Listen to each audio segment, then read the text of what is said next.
हैं उसे सांस लेने में आसानी होती है। ताजदारे मदीना वालिए कौनैन सल्लल्लाहु ताला अलैहि वसल्लम के आशिकों, आओ जरा गौर करो।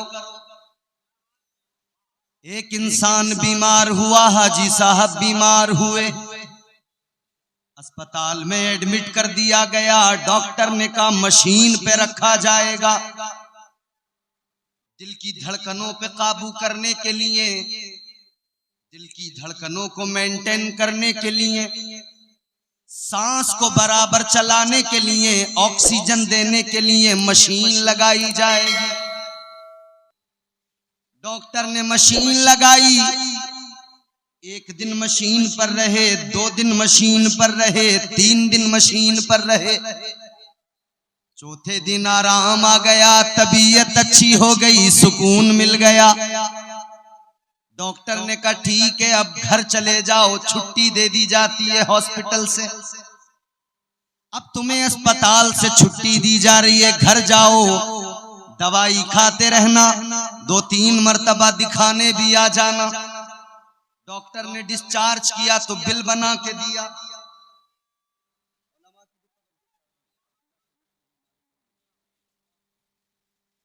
डॉक्टर ने बिल बना के दिया, 1 लाख रुपए का बिल बना के दे दिया। हाजी साहब ने जैसी बिल पे नजर डाली तो आंखों में आंसू आ गए, रोने लगे। डॉक्टर कहने लगा हाजी साहब रोने की वजह क्या है, आंखों में आंसू किस लिए आए? कहने लगा शायद आपकी हैसियत से ज्यादा मैंने बिल बना दिया, इसलिए आपकी आंखों में आंसू आ गए। आपकी हैसियत से ज्यादा मैंने बिल बना दिया, इसलिए आप रोने लगे। हाजी साहब ने कहा ये बात नहीं है, 1 लाख नहीं 2 लाख का भी बिल होता तब भी मैं दे देता, बिल देख कर नहीं रोया। तो डॉक्टर ने कहा जब बिल देख कर नहीं रोए तो किस लिए रोए? हाजी साहब कहने लगा, हाजी साहब ने जवाब दिया मैं तेरा बिल देख के नहीं रोया, मैं तो रब का फजल याद करके रोया हूँ। मैं बिल देख के नहीं रोया। कौन सा फजल, कौन सी अता? कहने लगे मैं अल्लाह की अताओं को याद करके रोया, अल्लाह के फजल को याद करके रोया। कहने लगे ऐ डॉक्टर सुन ले, 1 लाख का नहीं अगर तू 2 लाख का भी बिल बना के देता मैं खुशी से दे देता। माली हैसियत कमजोर नहीं है मेरी, बिल जरूर देता। एक शिकन मेरी पेशानी पे ना आती तो का किस लिए रोए? हाजी साहब कहने लगे रोने की वजह यह है 4 दिन तेरी मशीन ने मुझे सांस लेने में मदद की, 4 दिन तक तेरी मशीनों से ऑक्सीजन दिया गया, 4 दिन तक मेरे दिल की धड़कनों को तेरी मशीनों ने मेंटेन किया, कंट्रोल किया। 4 दिन में तेरी मशीन ने अगर जरा सी हेल्प की है तो तूने 1 लाख का बिल बना के दे दिया। मगर सुन ले मेरी 60 साल की उम्र हो गई, मेरा अल्लाह मुझे रोज ऑक्सीजन भी देता है, मेरा अल्लाह मेरी सांसों को भी चलाता है, मेरा परवरदिगार मेरे दिल की धड़कनों को भी चलाता है, मगर मेरे खुदा ने कभी मुझे कोई बिल बना के नहीं दिया है।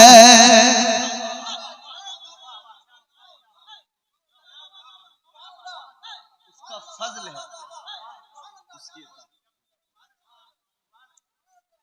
उसकी अताएं देखें। अब जरा तवज्जो करें मेरी तरफ, बात समझ में आ रही है आपको?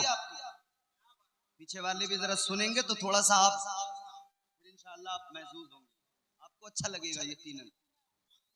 तो अल्लाह की अताएं बेशुमार, उसका करम, उसका फजल।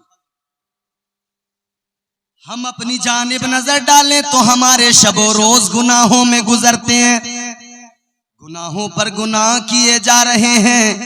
शर्मिंदगी नाम की जिंदगी में कोई चीज नहीं है, मगर अल्लाह का फिर भी करम देखो, अताओं पर अताएं हैं। अब जरा पीछे चलो मेरे अजीजों, उन उम्मतों को याद करो जिन्होंने गुनाह किए, अल्लाह ने उन पर अजाब नाजिल किए।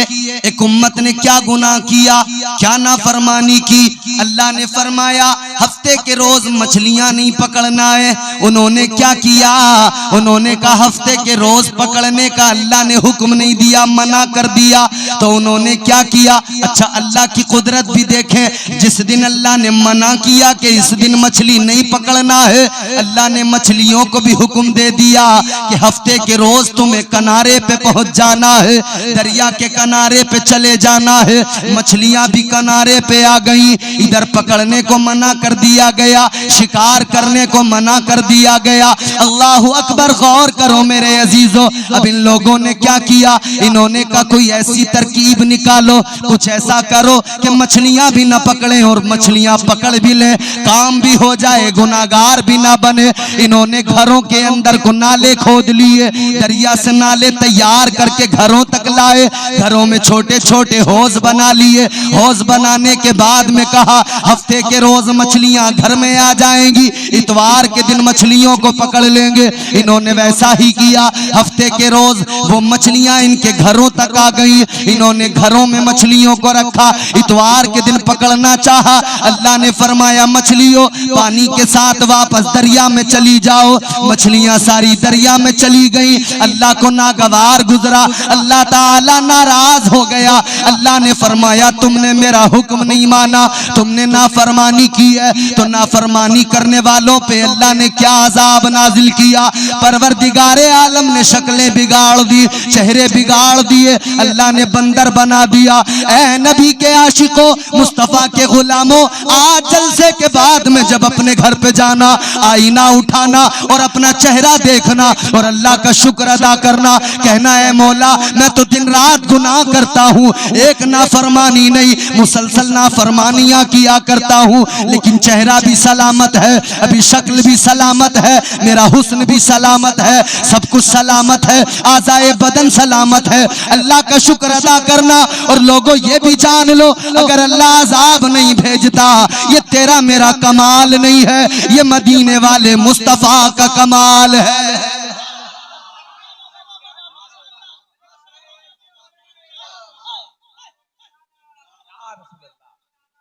जिंदाबाद, जिंदाबाद।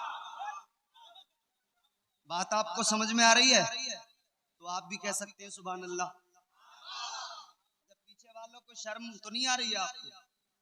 एक बात कहता हूँ, जिन लोगों ने हुजूर सरकार सैयद शहाबुद्दीन का सदका खाया है, वो हाथ उठा के कह दें सुभान अल्लाह।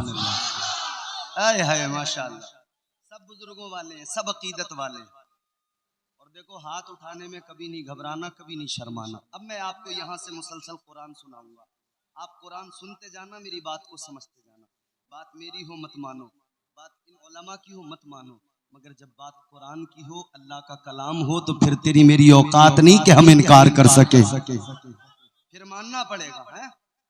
सुनो, पहली चीज तो मैं आपसे कह रहा हूँ कि हाथ उठाने में शर्माना नहीं, इसके बड़े फायदे। मैं आपको कुरान से बताता हूँ कितने फायदे, तुम जरा जोर से बोलो।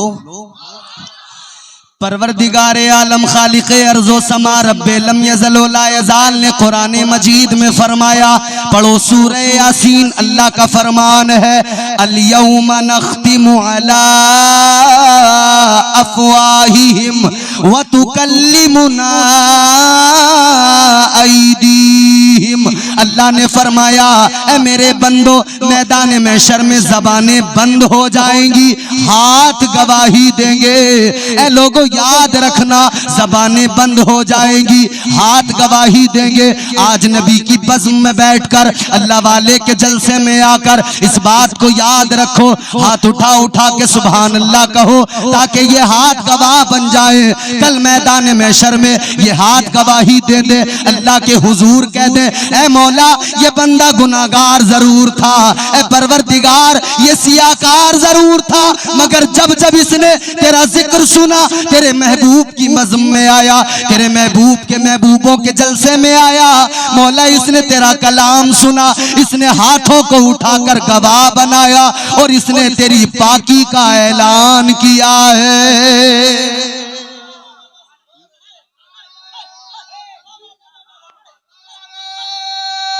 रिसालत उर्से सैयद शहाबुद्दीन बाबा सैयदाए रसूल कॉन्फ्रेंस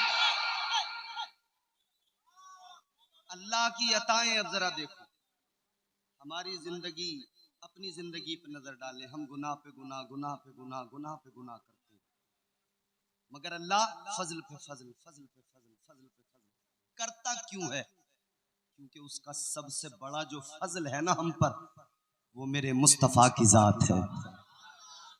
फजल रब्बुल उला और क्या चाहिए, फजल रब्बुल उला और क्या चाहिए, फजल रब्बुल उला और क्या चाहिए, मिल गए मुस्तफा और क्या चाहिए, सुभान अल्लाह, सुभान अल्लाह। मिल गए मुस्तफा और क्या चाहिए, फजल रब्बुल उला और क्या। तो ये कमाल मदीने वाले मुस्तफा का, अल्लाह ने कुरान में वादा जो कर लिया है, परवरदिगार ने अपने महबूब से वादा किया। परवरदिगार आलम ने कुरान मजीद में फरमाया, वमा कान अल्लाहु लियुअज़्ज़िबहुम व अंत फीहिम, अल्लाह ने फरमा दिया है मेरे महबूब, जब तक तू अपनी उम्मत के दरमियान मौजूद है, ए मेरे प्यारे हबीब, जब तक तू अपनी उम्मत के दरमियान मौजूद है, तेरी उम्मत पर अजाब नहीं आएगा, अल्लाह इस उम्मत पर अजाब नाजिल नहीं करेगा। ए मेरे अजीजों गौर करो, अल्लाह का अजाब नहीं आता, बल्कि अल्लाह तो मुसलसल फजल फरमाता है। अब जरा अल्लाह की रहमतों की बात करते हैं, अल्लाह की अताओं की बात करते हैं। आज हम और आप जलसे में आए हैं, हमें दावत दी सईदुल भाई ने, हमें दावत दी यहाँ की कमेटी ने, हम आ गए, हम अल्लाह का कलाम सुनाने आ गए। जनाब हसन शाहनवाज हसन आ गए, जनाब हसन अतहर साहब आ गए, जनाब असद इकबाल कलकत्तवी साहब आ गए, मोहतरम शमीम फैजी साहब आ गए, ये तमाम उलमा आ गए, लेकिन लोगों आप भी आए, आप भी अपने घरों से निकल के आए।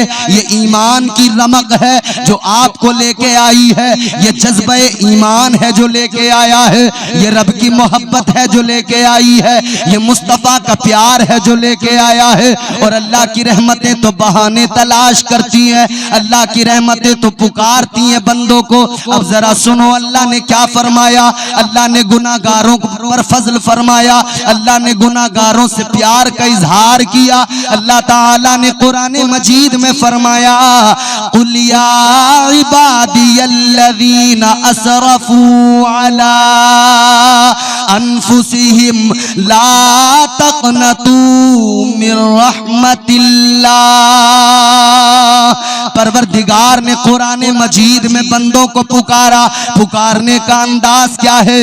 अल्लाह ने फरमाया, कुल या इबादी, अल्लाह ने फरमाया ऐ मेरे महबूब, ऐ मेरे प्यारे हबीब, आप कह दो, आप फरमा दो, या अल्लाह बंदों से तुझे कलाम करना है, बंदों से बात तुझे करनी है, लेकिन तू हबीब को पहले बीच में लाता है, दरमियान में अपने प्यारे महबूब को लाता है, खुद नहीं कहता, महबूब से कहलवाता है। हम अगर आलमे रोया में सवाल करें, ए मौला मामला क्या है, तो अल्लाह की कुदरत जवाब देगी। ए मेरे बंदो सुनो, अभी तो बंदों से कलाम करना है। मैंने तो जब तौहीद की बात की है, अपनी अहदियत व समदियत की बात की है, अपनी खल्लाकियत की बात की है, अपने एक होने का जब ऐलान किया है, तब भी बंदों को डायरेक्ट नहीं बताया है, अपने हबीब के जरिए बताया है। अल्लाह ने फरमा दिया, कुल हु अल्लाहु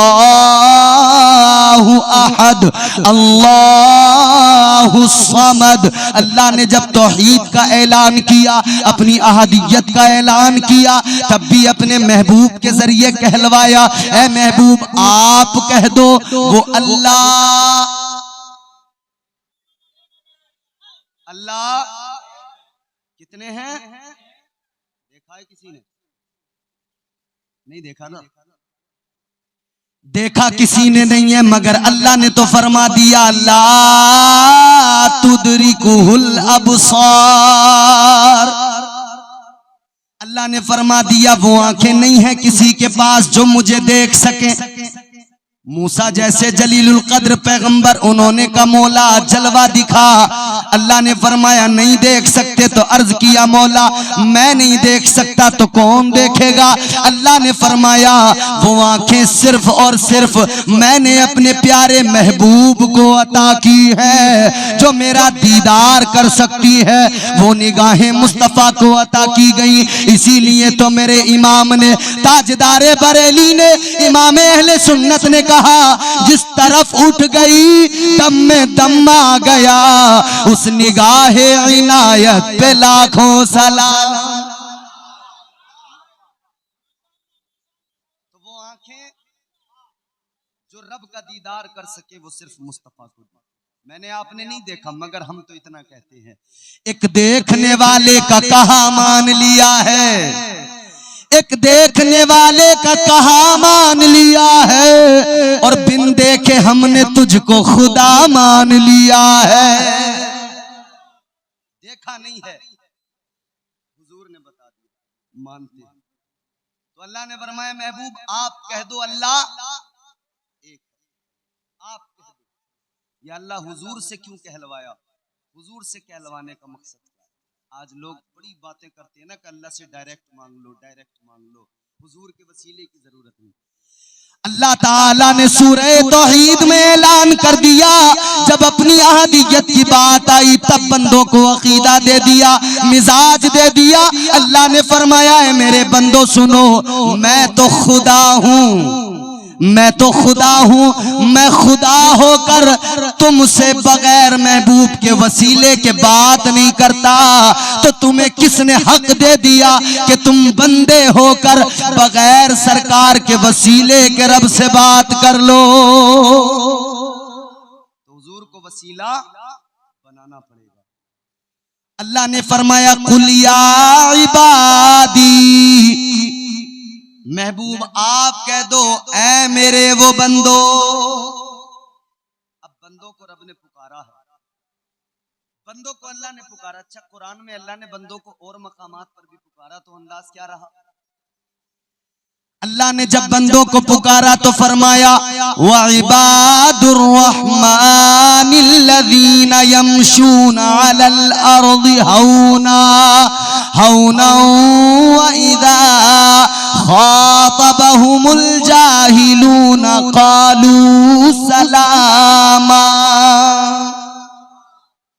अल्लाह ने पुकारा तो फरमाया ए रहमान के बंदो, ए रहमान के बंदो।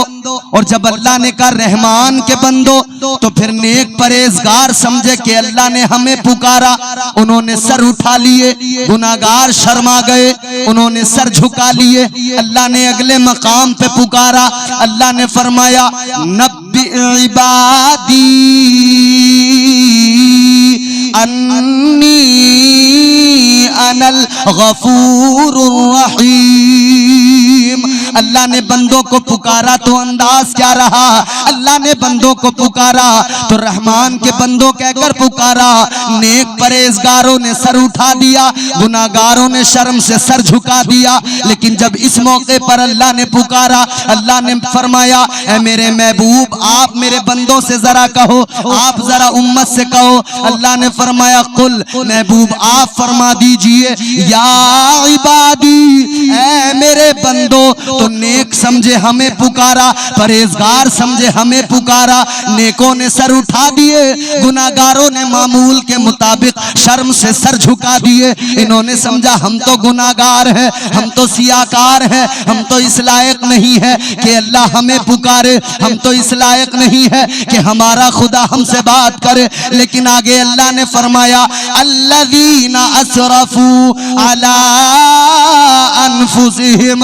अल्लाह ने फरमाया ऐ मेरे वो बंदो जिन्होंने गुनाह कर लिए, इतना फरमाना था कि गुनाहगारों ने सर उठा लिए, गुनाहगार खुश हो गए, गुनाहगार भी फख्र से कहने लगे हम तो गुनाहगार हैं, शबो रोज गुनाहों में गुजर रहे हैं, मगर अल्लाह का फजल ये है कि उसने रब होकर फिर भी हम जैसे निकम्मों को याद किया है।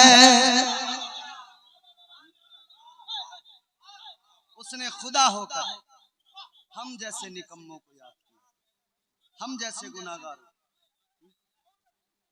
तो अल्लाह ने फरमाया ऐ मेरे वो बंदो जिन्होंने गुनाह कर लिए, जिन्होंने गुनाह कर लिए, तो उन्हें क्या फरमाया? अल्लाह ने प्यार फरमाया उन पे। अल्लाह ने फरमाया ऐ मेरे वो बंदो जिन्होंने गुनाह कर लिए, अपनी जानों पर जुल्म कर लिए, ज्यादतियां कर ली, अल्लाह ने फरमाया ला तक़नतू मिर रहमतिल्लाह। अल्लाह फरमाते गुनाह तो तुमने कर लिए, तुमसे गुनाह तो हो गए, मगर सुनो सुनो, अब गुनाह करने के बावजूद भी भागने की जरूरत नहीं है, इधर उधर जाने की जरूरत नहीं है। अल्लाह की रहमत बहुत बड़ी है, रब की बारगाह में दो आंसू आंखों में लेके आ जाओ, अल्लाह की रहमत से उम्मीद रखो, उसकी रहमत से ना उम्मीद मत होना। तुम रब की बारगाह में आओ, अल्लाह की बारगाह में दो आंसू लेके आओगे, अल्लाह तुम्हारे गुनाहों को मुआफ कर देगा। बंदा आए तो सही रब की बारगाह में। अच्छा देखो, गुनाह तो हो जाते हैं, गुनाह तो हमसे होते हैं भाई। मेरी तकरीर में लतीफे नहीं मिलेंगे, कुरान सुनना है तो आप सुन लीजिए सलीके से। गुनाह तो हो जाते हैं, हम इंसान हैं, शैतान बहकाता है, नफ्स भी बहकाता है, गुनाह तो बेशक हो जाते हैं, लेकिन गुनाह करने के बाद में बंदा नादिम हो जाए, झुक जाए, अकड़ना नहीं चाहिए। जो अकड़ गया, फिरौन अकड़ा, अल्लाह ने उसे पकड़ा, नमरूद अकड़ा, अल्लाह ने उसे पकड़ा, जो भी अकड़ा रब ने उसे पकड़ा। और सबसे पहले कौन अकड़ा? शैतान अकड़ा। था तो बड़ा इबादत गुजार, था तो बड़ा सजदे करने वाला, इतने सजदे फरमाया गया अगर उसके सजदों को रूए जमीन पर फैलाया जाए तो एक तिल का दाना रखने की जगह बाकी न रहे। इतने सजदे करने वाला अल्लाह का हुक्म नहीं माना। अल्लाह ने फरिश्तों को हुक्म दिया, व इज़ कुल्ना लिल मलाइकति सुजुदू लि आदम फसजदू इल्ला इब्लीस। अल्लाह ने फरिश्तों से फरमाया आदम को सजदा करो, फरिश्तों ने सजदा किया, शैतान ने नहीं किया। जब इसने सजदा नहीं किया तो अल्लाह ने फरमाया ओ मरदूद तूने क्यों नहीं किया, तूने सजदा क्यों नहीं किया, तूने क्यों ना फरमानी की। अब इसका अकड़ना देखो, इसने कहा, ये कहने लगा काला अना खैरुम, कहने लगा मैं बेहतर हूँ, मैं अफजल हूँ, मैं बरतर हूँ। ये अकड़ गया, जब ये अकड़ा तो रब ने इसे पकड़ा। अल्लाह ने फरमा दिया काला फखरुज मिनहा व इन्नका रजीम व इन्ना अलैका लानता इला यौमिद्दीन। अल्लाह ने फरमाया तू अकड़ गया तो जालिम सुन ले, तुझे भी निकालता हूँ, निकल जा। मरदूद बना दिया। अल्लाह ने फरमाया ओ मरदूद दफा हो जा, अब यौमे हिसाब तक, मैदान महशर कयामत के दिन तक तुझ पर लानतें भेजी जाएंगी। अल्लाह ने फरमा दिया निकल।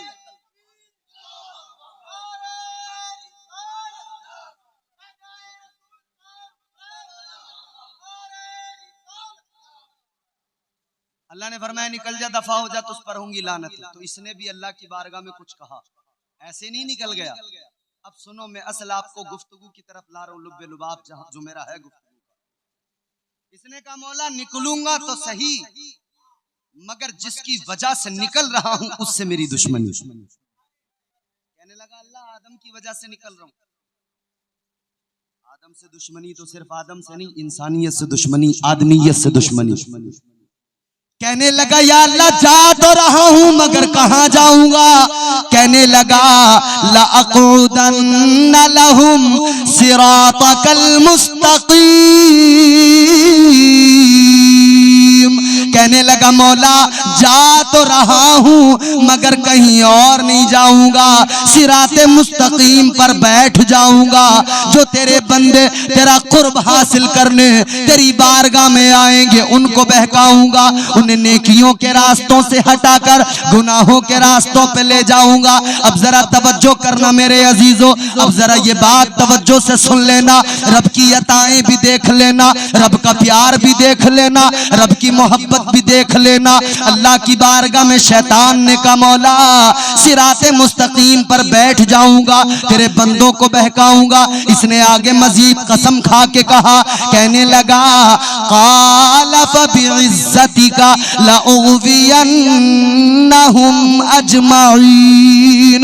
कहने लगा मौला तेरी इज्जत की कसम खा के कहता हूं तेरे बंदों को बहकाता रहूंगा। अल्लाह की बारगाह में कहने लगा मौला तेरे बंदों को बहकाऊंगा, या अल्लाह चारों तरफ से बहकाऊंगा, सामने से भी हमला करूंगा, पीछे से भी हमला करूंगा, दाईं जानिब से भी हमला करूंगा, बाईं जानिब से भी हमला करूंगा। तवज्जो करो जरा प्यार से सुनो बात को, अगर ये बात तुमने सुन ली इंशाअल्लाह मेरा यकीन है दिल बदल जाएगा। अल्लाह अकबर, गौर करो। शैतान ने कहा मौला सामने से भी बहकाऊंगा, पीछे की साइड से भी बहकाऊंगा, दाईं साइड से भी बाईं साइड से भी। कहने लगा मौला चारों तरफ से बहकाऊंगा, चारों तरफ से हमला करूंगा। अल्लाह ने फरमाया ओ मरदूद शैतान तूने चार साइडों का इंतखाब किया, चार समतों को तूने चुना है, आगे को चुना, पीछे को चुना, दाईं बाईं समत को चुना। तू कहता है चारों तरफ से बहकाएगा,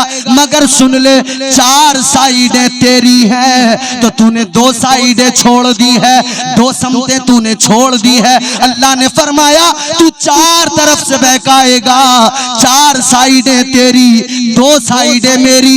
एक तूने ऊपर वाली साइड को छोड़ दिया, एक तूने नीचे वाली साइड को छोड़ दिया। अल्लाह ने फरमाया तू चारों तरफ से हमले करेगा लेकिन दो साइडें मेरी हैं। जब मेरा बंदा नादिम होकर यूं पर हाथ उठाएगा मैं उसके सारे गुनाहों को माफ कर दूंगा। नारे तकबीर, नारे रिसालत, शहदाए रसूल कॉन्फ्रेंस, शहदाए रसूल कॉन्फ्रेंस, नारे तकबीर, नारे रिसालत। माशाअल्लाह माशाअल्लाह सुभान अल्लाह। बात समझ में आ रही है आपको? अल्लाह ने फरमाया मैं करम करने वाला हूं, मैं प्यार करता हूं बंदों से, मैं प्यार करता हूं बंदों से। थोड़ी आवाज बढ़ाइए, बहुत अच्छा माइक है, अल्लाह बरकतें अता फरमाए। अल्लाह ने फरमाया मैं प्यार करता हूं, मैं करम करता रहूंगा।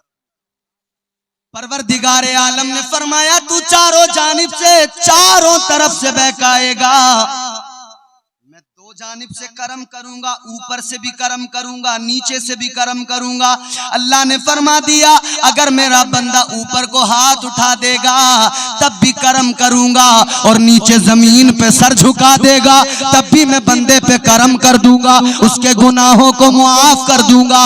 ऐ मेरे अजीजों गौर करो, अब जरा रब की अताएं देखो, रब का प्यार देखो, रब का फजल देखो, रब की मोहब्बत देखो, फिर अपने आप पे नजर डालो, पता चल जाएगा मेरी तुम्हारी जिंदगी का जाविया क्या है और फिर भी रब की अताएं कितनी है, फिर भी रब का प्यार कितना।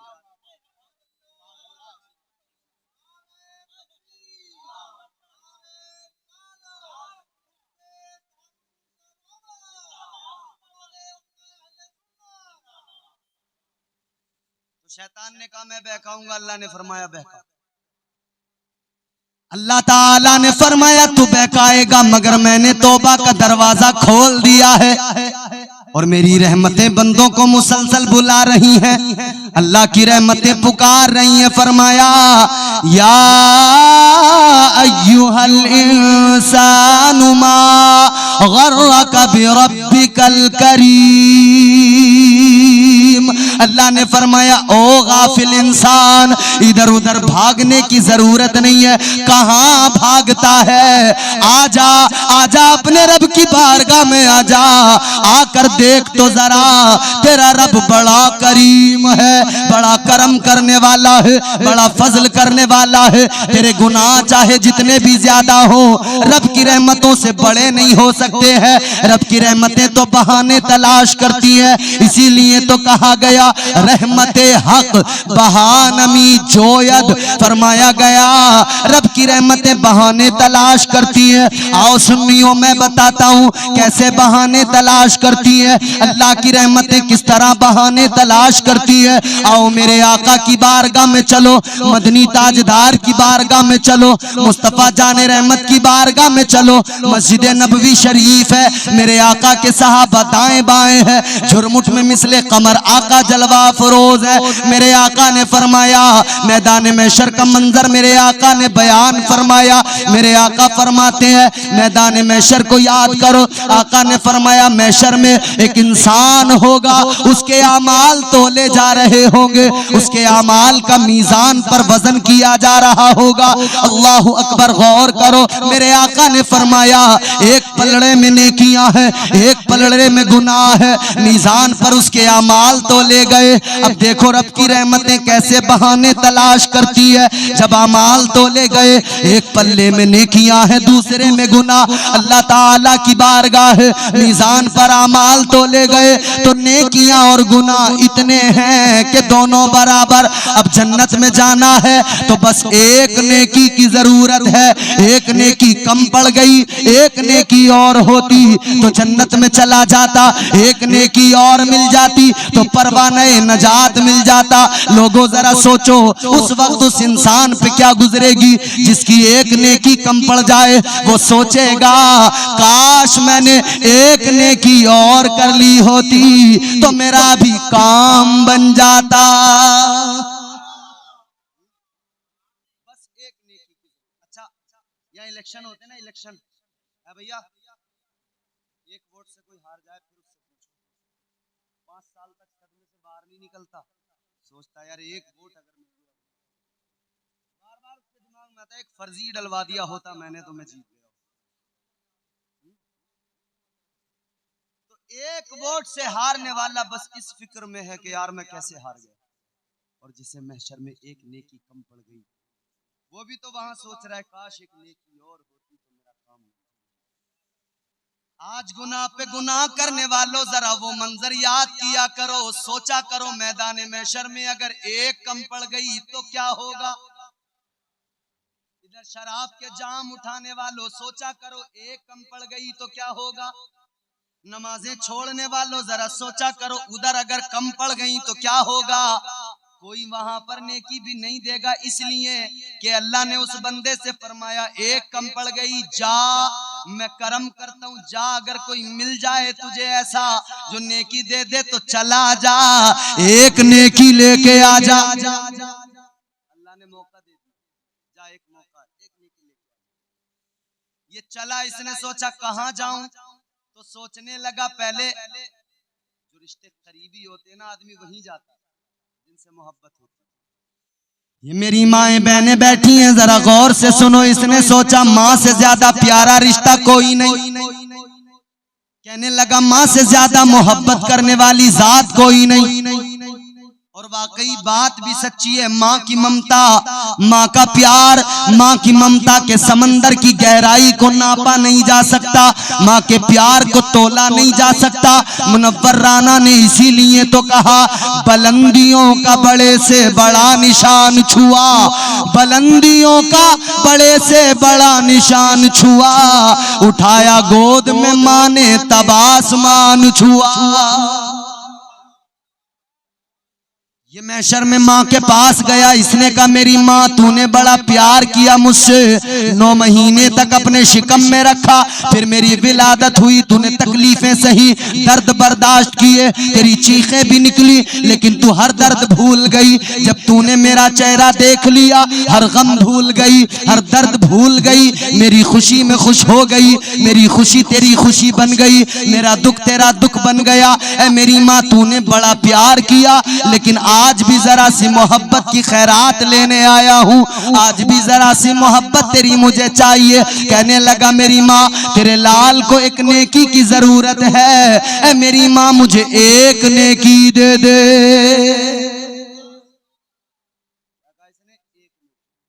एक नेकी। माँ ने कह दिया बेटा ये दुनिया नहीं है, वो दुनिया की मोहब्बत थी, दुनिया में खत्म। ये मैशर है बेटा, मैशर, इधर नेकी नहीं मिलेगी। माँ ने कहा बेटा मुझे तो खुद अपनी फिक्र है, तू अपनी फिक्र कर, मुझे अपनी फिक्र है। माँ ने मना कर दिया। बाप के पास गया, बाप ने भी मना कर दिया। भाई के पास गया, भाई ने भी मना कर दिया। बहन के पास एक नेकी लेने गया, बहन ने भी मना कर दिया। और कुरान ने फिर इस मंजर को बयान कर दिया। अल्लाह ने फरमाया यौमा यफिरुल मरउ मिन अखी व उम्मिही व अबी व साहिबतिही व बनी। अल्लाह ने फरमा दिया मैदान महशर में ना माँ काम आएगी, ना बाप काम आएगा, ना बहन भाई काम आएंगे, न रिश्तेदार दोस्तों अहबाब काम आएंगे, कोई किसी के काम नहीं आएगा। ए लोगों जरा गौर करो वो कैसा मंजर होगा। जरा आका की बारगाह में चलो, मेरे आका ने बयान फरमाया ए लोगों आज इधर बड़े मजे की जिंदगी हम गुजार रहे हैं, लेकिन कभी महशर को याद नहीं करते। मेरे पास अगर वक्त होता खुदा की कसम वो बातें बताता, कलेजा मुंह को आ जाता, मगर वक्त की किल्लत है। जल्दी जल्दी अपनी गुफ्तगू आप तक पहुंचाना चाहता हूं। अपना जो मेरा खास मौजू है, जो मुझे आपको पैगाम देना है, वो पैगाम आपको देकर जल्दी रुखसत हो जाऊंगा। जरा तवज्जो से सुनो और मुस्कुरा के कह दो सुभान अल्लाह। जिन्हें नींद आ रही है वो और जोर से बोले सुभान अल्लाह। अल्लाह ताला ने फरमा दिया कुरान मजीद में महशर में कोई किसी के काम नहीं आएगा। आका ने फरमाया महशर का दिन इतना सख्त होगा, हुजूर ने फरमाया 50,000 साल का एक दिन होगा। गर्मी बला की होगी, सूरज सवा नेज़े पे होगा। सूरज की तपिश इतनी ज्यादा कि लोग अपने पसीने में नहा रहे होंगे। किसी का पसीना टखनों तक, किसी का घुटनों तक, किसी का कमर तक, किसी का पसीना कान किलो तक, अपने पसीनों में नहा रहे होंगे लोग। वो बला की गर्मी, हैबत का आलम, ऐसा खतरनाक मंजर, कई हजार साल बेचैनी इस्तिराब में बेकरारी में गुजर जाएंगे। हजरत इमाम फखरुद्दीन राजी रहमतुल्लाह अलैह आप नकल फरमाते हैं कई हजार साल जब बेचैनी में गुजर जाएंगे तो ये सारी इंसानियत जो वहां पे होगी, अव्वलीन आखिरीन जमा होंगे, ये परेशान होंगे तो मशवरा करेंगे कि चलो चलो अब ये आलम जो खौफनाक आलम है, ये जो खौफनाक मैदान महशर का मंजर है और बर्दाश्त नहीं होता। कहने लगे किसी को तलाश करो कि ये वहशत कुछ कम हो, वो हमारी शफाअत करा दे, वो हमारे काम आ जाए और हिसाब किताब शुरू हो जाए। तलाश करने निकलेंगे ना, हजरत आदम के बाद दीगर अंबिया 1,24,000 कमोबेश तमाम अंबिया तमाम रसूला निज़ाम सबके पास जाएंगे कि हमारा कुछ काम आज बन जाए। कहेंगे आज हमारे कुछ काम आ जाओ, शफाअत हमारी कर दो। जिसके पास भी जाएंगे जवाब एक मिलेगा, इज़हबू इला गैरी। एक जवाब होगा कि मैं इस काम के लिए नहीं, किसी गैर के पास जाओ।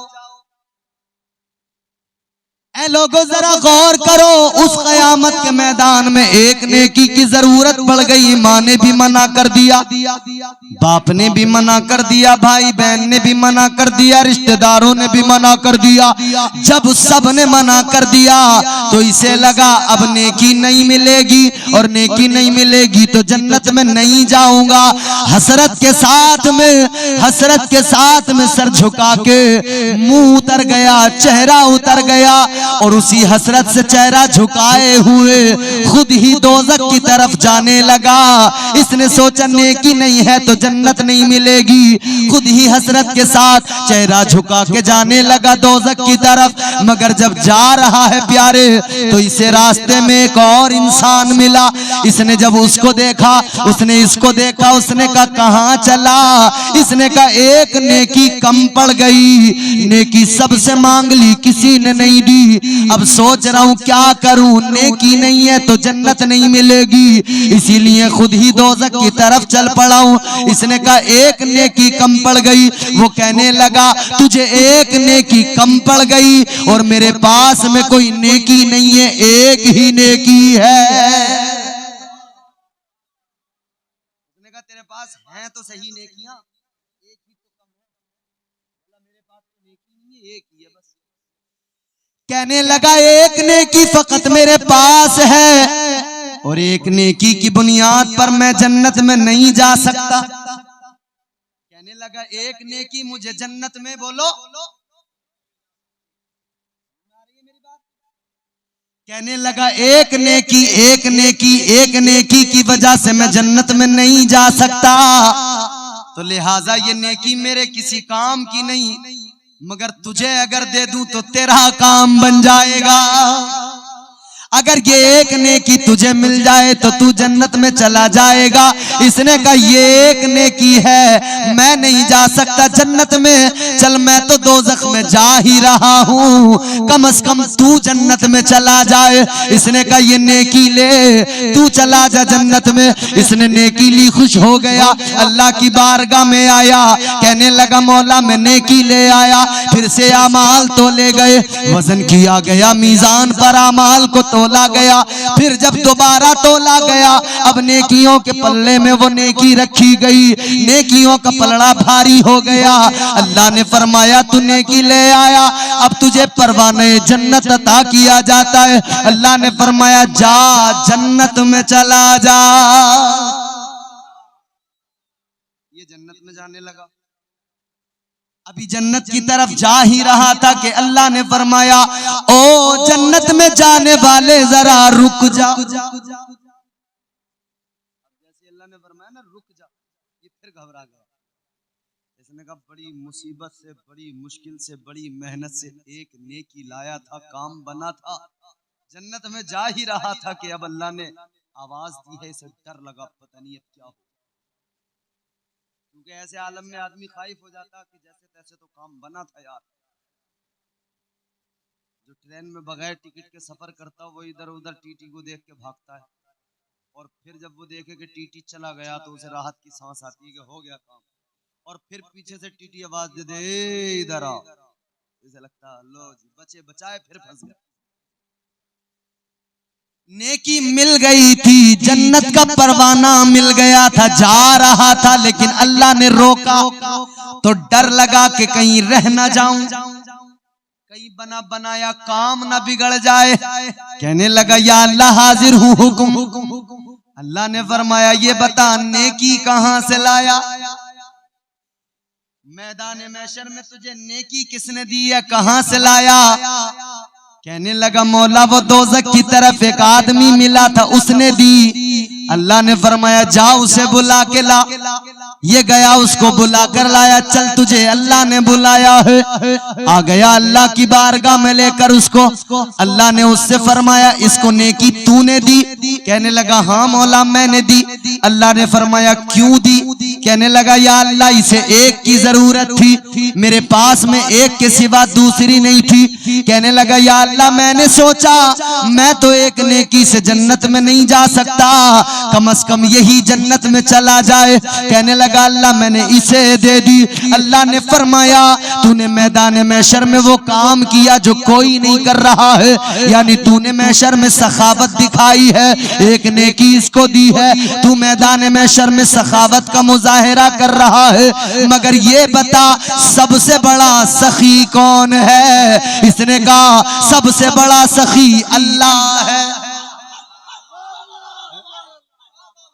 अल्लाह ने फरमाया ये बता सबसे बड़ा सखी कौन? कहने लगा या अल्लाह सबसे बड़ा सखी तू है। अल्लाह ने फरमाया जब सबसे बड़ा सखी मैं हूं तो तू बंदा हो के सखावत दिखाए, मैं रब हो के सखावत ना दिखाऊं। अल्लाह ने फरमाया तूने एक नेकी देके इसे जन्नत में भेजा है, मैं तेरे गुनाह माफ करके तुझे जन्नत में भेजता।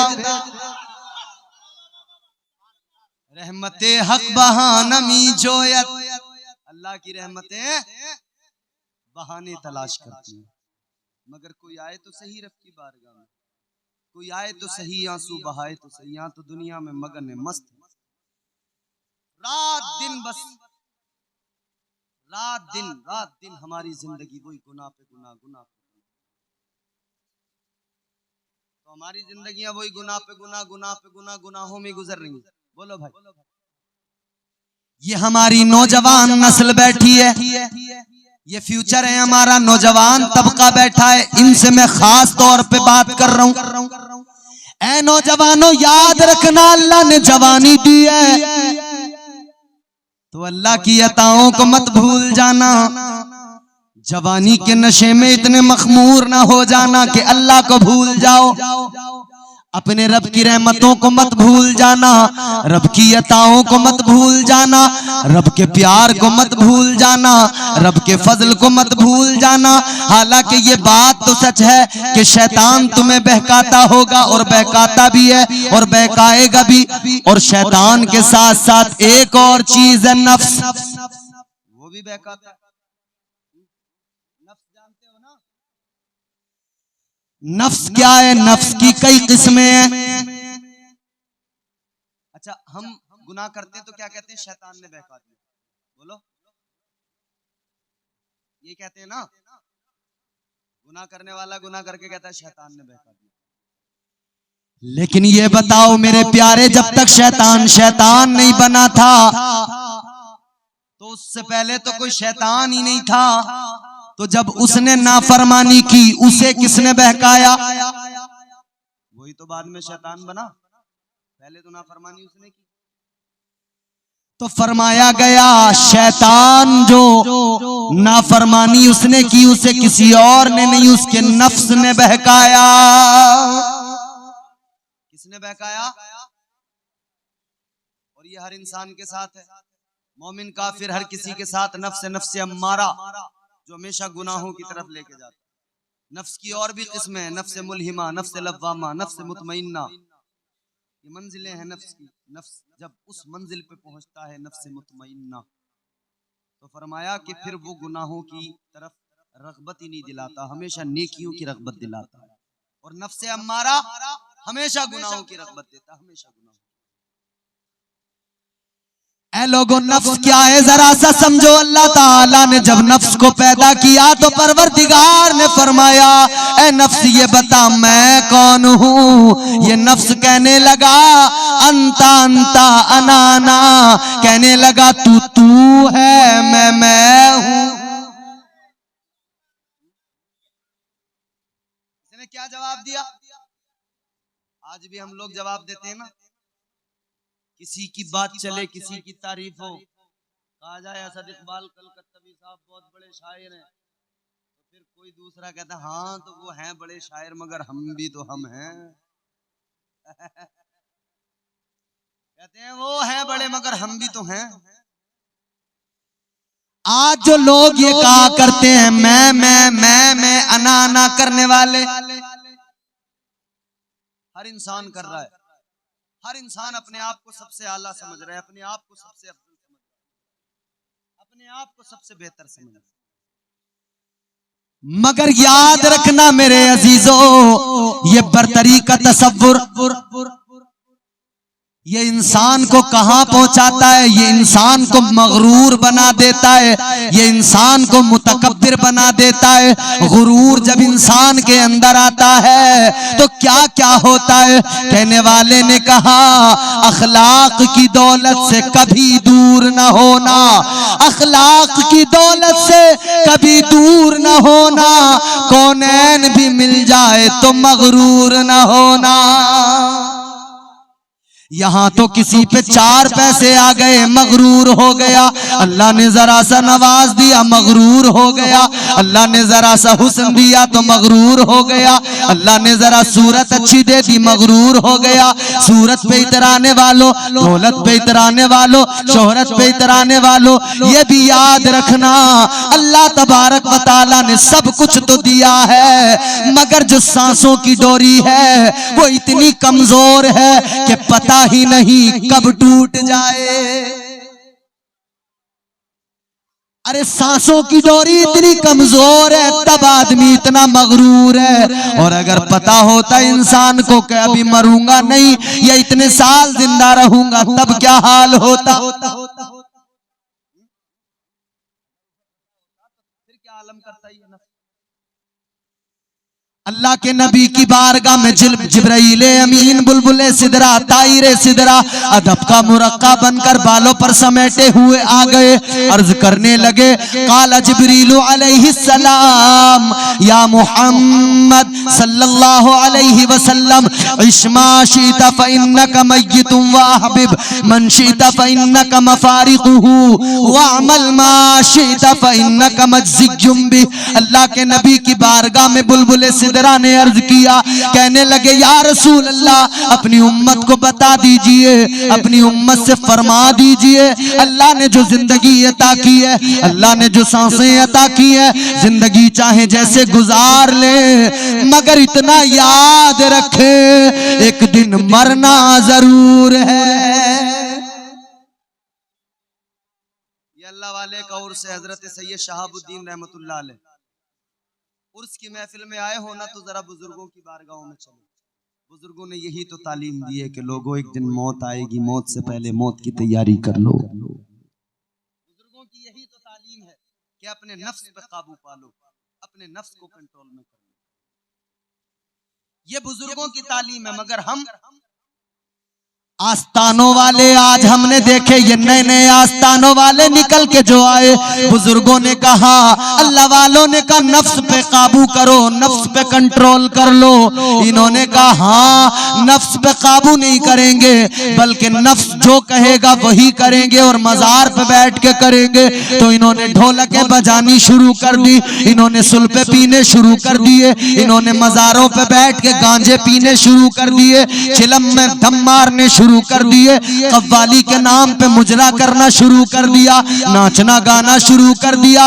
ये नाचने गाने वाले, ढोलके बजाने वाले अल्लाह वालों को बदनाम करने लगे, अहले सुन्नत वल जमाअत को बदनाम करने लगे। मेरे आला हजरत अजीमुल बरकत इमाम अहले सुन्नत ने जो साफ सुथरा अकीदा दिया, उस अकीदे को बदनाम करने की कोशिशें करने लगे।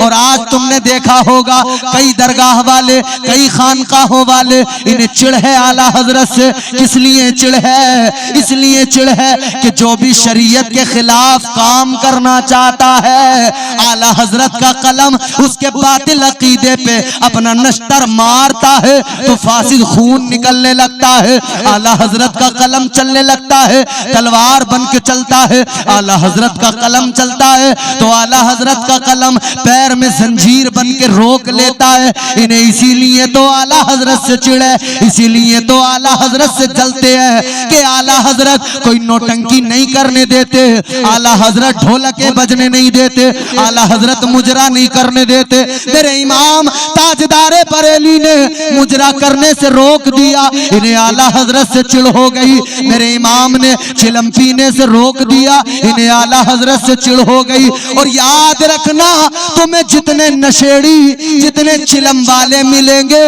वही आला हजरत के मुखालिफ मिलेंगे।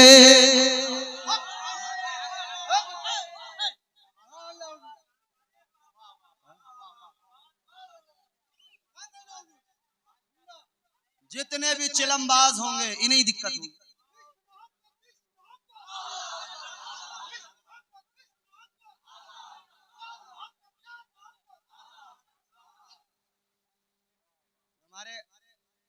तमाम उलमा जिम्मेदार उलमा है, दुनिया देख रहे हैं। हमारे असद भाई पूरी दुनिया का दौरा था, मेरा ख्याल है कई मुल्कों का दौरा इनका हो गया, अल्हम्दुलिल्लाह। ये जानते हैं तो तकलीफ किसे है? जो नफ्स परस्ती करते हैं उन्हें तकलीफ। ऐ लोगों याद रखना, जिंदगी बड़ी मुख्तसर है, पता ही नहीं कब सांसों की डोरी टूट जाए। तो नफ्स के झांसे में नहीं आना, नफ्स के झांसे में नहीं आना है मेरे भाई। तो याद रखना, अल्लाह ताला ने फरमा दिया है कुरान में, अल्लाह ने ऐलान कर दिया, इज़ा जाअ अजलुहुम ला यस्तअखिरून साअतन वला यस्तक़दिमून। अल्लाह ने फरमा दिया कि सांसों की डोरी बड़ी नाजुक है। अल्लाह ने फरमा दिया जो वक्त मुकर्रर किया है, एक लम्हा आगे नहीं होगा, एक लम्हा पीछे नहीं होगा, अपने वक्त पर मौत आ जाएगी। जो करना है, लेकिन जब आके पकड़ेंगे ना इजराइल, फिर बचाने वाला कोई नहीं होगा। बोलो, इजराइल की पकड़ से कोई बचा है? मलकुल मौत की वो कोई सुनते नहीं है, वो किसी पर रहम भी नहीं करते। उन्हें कोई फर्क नहीं पड़ता कौन मुखिया है, कौन चौधरी है, कौन अमीर है, कौन वजीर है, कौन मालदार है, कौन गरीब है। जिसके लिए हुक्म आ गया वो आगे बस पकड़ लेते। कोई कितना बड़ा मालदार क्यों ना हो, और ऐ लोगों ये माल पे इतराने वाले, दौलत पे इतराने वाले इतना क्यों याद नहीं रखते, क्यों भूल जाते हैं? मलकुल मौत जब आते हैं तो अमीरी गरीबी में कोई फर्क नहीं रह जाता। जैसे इसकी निकलती है रूह, वैसी उसकी निकलती है। फर्क कैसे होता है? फर्क आमाल की बुनियाद पे होता है। जब गुनाहगार की रूह निकालते हैं तो कैसे निकालते हैं? अल्लाह के प्यारे पैगंबर जनाबे मूसा अलैहिस्सलाम ने फरमाया, जब रूह निकालते हैं मलकुल मौत तो ऐसे निकालते हैं कि जैसे जिंदा बकरी की खाल यूं खींच के उतारी जाए, तो जितनी तकलीफ उस बकरी को होती है उससे भी ज्यादा तकलीफ मरने वाले को मौत के वक्त में होती है। और जब नेक की रूह निकालने आए, परहेजगार की रूह निकालने आए, तो ऐसे निकालते हैं जैसे ये फूल है, फूल से खुशबू निकल जाती है। ऐसे निकालते। तो भाई ये तो हमारे ऊपर डिपेंड करता है, हम क्या चाहते हैं, अपने लिए क्या पसंद करते हैं, किस तरह की मौत पसंद करते हैं। मौत अपने लिए वो पसंद करो जिसमें आसानी हो। अच्छा, लोगों ने बड़ा आसान समझ लिया मरना। लोग समझते हैं कि 1 मिनट भी नहीं लगता मरने में। लोग समझते हैं कि एक चम्मच पानी का मुंह में डाला गया, वो हल्क से उतर गया, जब दूसरा डाला तो वो नहीं उतरा, यानी इतनी देर में आदमी मर गया। हमने समझा बड़ा आसान है मरना। हम समझ रहे हैं बड़ा आसान है, इधर गोली चली, इधर एक के सीने में लगी, 30 सेकंड नहीं लगे, तड़प के मर गया। हमने कहा बड़ा आसान है मरना। ना ना मेरे प्यारे, इतना आसान नहीं है मरना। अरे सुनो, जरा गौर से सुनो। अल्लाह के पैगंबर जनाबे मूसा ने अल्लाह की बारगाह में अर्ज किया, मौला मुझे ये बता मौत के वक्त में तकलीफ कितनी? अल्लाह ने फरमाया, मूसा कैसे समझना चाहते हो? अल्लाह की बारगाह में अर्ज किया, मौला ए परवरदिगार ए खालिक़े कायनात, मिसाल से समझा दे। अल्लाह ने फरमाया, मूसा एक हांडी लो, नीचे आग जलाओ, हांडी में परिंदा रखो, ऊपर से ढक्कन बंद कर दो, नीचे आग जल रही है, ऊपर परिंदा है, उसकी हालत देखो कैसी होगी। न उसे जीने दिया जा रहा है, न उसे मरने दिया जा रहा है, सिर्फ तड़पाया जा रहा है। फरमाया, मूसा जितनी तकलीफ उस हांडी में परिंदे को होती है, उससे ज्यादा मौत के वक्त में मरने वाले को तकलीफ होती है। गुनाह करता जाता है, भूल जाता है कि मुझे मरना भी है, भूल जाता है कि दुनिया से जाना भी है। हाँ मेरे अजीजों, जरा गौर करो। अल्लाह ताला ने फरमाया कुल्लु नफ्सिन ज़ाइक़तुल मौत, हर जानदार को मौत का जायका। तो मौत को आदमी याद रखे ना तो फिर अपनी जिंदगी बेहतर तरीके से गुजारेगा। आखिरी बात मैं मुकम्मल कर रहा हूं, सुने। जब आदमी याद रखता है तो फिर मौत को याद रखेगा तो नेक अमाल करेगा, अल्लाह से डरेगा तो फिर वो अपने नफ्स पर भी कंट्रोल करेगा। मगर नफ्स पर कंट्रोल करना, काबू करना इतना आसान नहीं होता है, इतना आसान। तो जब अल्लाह ने नफ्स से फरमाया बता मैं कौन हूं, ये कहने लगा तू है, मैं हूं। अल्लाह ने फरमाया अच्छा, अकड़, तकब्बुर, गुरूर। अल्लाह ने फरिश्तों को हुक्म दिया लेके जाओ दोज़ख में डालो। 300 साल तक दोज़ख में जलाया गया। 300 साल के बाद में जब अजाब दिए गए, 300 साल तक फिर निकाला गया। फिर अल्लाह ने फरमाया बता मैं कौन हूं। फिर कहने लगा अंता अंता अनाना, कहने लगा तू है, मैं हूं। जवाब नहीं बदला। 300 साल अजाब झेला मगर जवाब। फिर अल्लाह ने फरमाया लेके जाओ दोज़ख में डालो। फिर डाल दिया गया। फिर 300 साल तक जलाया गया।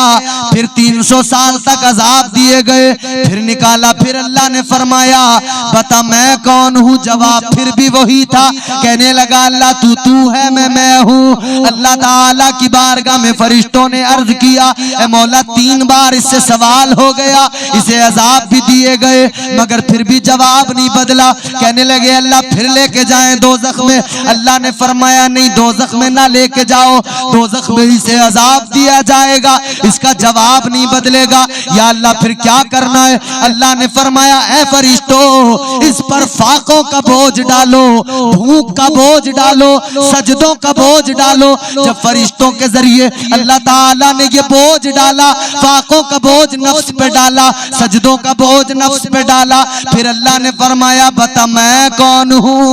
फिर ये कहने लगा तू मेरा परवरदिगार है। तो पता लग गया ये नफ्स काबू में ऐसे नहीं आता प्यारे, इसे भूखा रखा जाए तब काबू में आता है, इस पे सजदों का बोझ डाला जाए तब काबू में आता है। अल्लाह वालों ने यही तो किया है, अपने नफ्स को भूख से मारा है, अपने नफ्स को सजदों से बंदगी से मारा है। और अल्लाह ने यही ज़ाब्ता दिया, यही निजाम दिया, अल्लाह ने मिजाज दिया बंदो नफ्स को काबू करना है, तरीका तुम्हारा रब दे रहा है। साल में 12 महीने 11 महीने खूब खाओ पियो, 1 महीना अल्लाह की रजा के लिए रोजे रखो ताकि तुम्हारा नफ्स तुम्हारे काबू में रहे।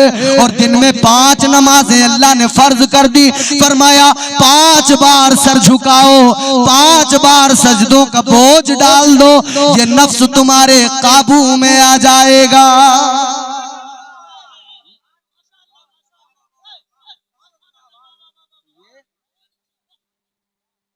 ये नफ्स जो है ना ऐसे कंट्रोल में नहीं आता।